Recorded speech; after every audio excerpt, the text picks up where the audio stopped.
Goodwill Community Foundation, creating opportunities for a better life.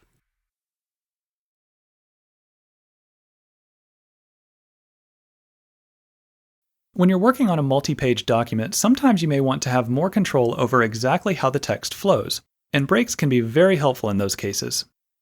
This document is a corporate sales report, and toward the end is a revenue summary. Right now it's getting cut off between pages 3 and 4, and I'd really prefer to have it all on the same page. I could just press Enter until the summary reaches the top of page 4, but if I wanted to add or delete something in another part of the document, that would cause this part to shift and I'd have to readjust it, and I'd rather not have to worry about that. Instead, I'm going to insert a page break. To create a page break, place the insertion point right before the text that you want to move. Then go to the Insert tab and click the Page Break command. The summary has now been bumped to the next page, and it will stay at the top of the page even if I change something else in the document. You'll find even more options on the Page Layout tab under Breaks. Here you can insert a page break or another type of break depending on what you need. The column break controls the flow of text in a column, while the text wrapping break can help you manage text that's wrapped around an object. Then there are section breaks, which can be used to format different parts of your document independently.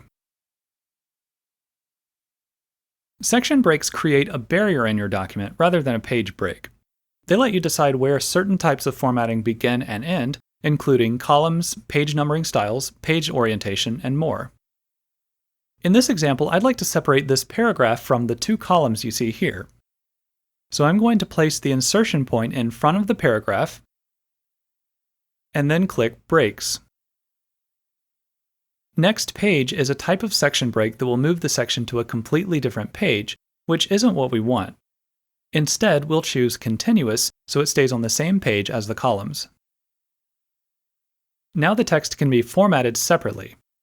If we select our paragraph, then remove the two-column formatting, you can see the change immediately. Finally, I'd like to show you how to delete breaks from your document. This can be a little bit tricky because breaks are invisible. To make them easier to find, go to the Home tab and click the Show Hide command. Now we can see page breaks, paragraphs, and other formatting symbols that are normally hidden. To delete a break, place the cursor to the left of the break or select it. Then press Delete on your keyboard, and the break will disappear. There are lots of situations in Word where breaks might come in handy. Now that you know how to use them, you can set up your document exactly the way that you want.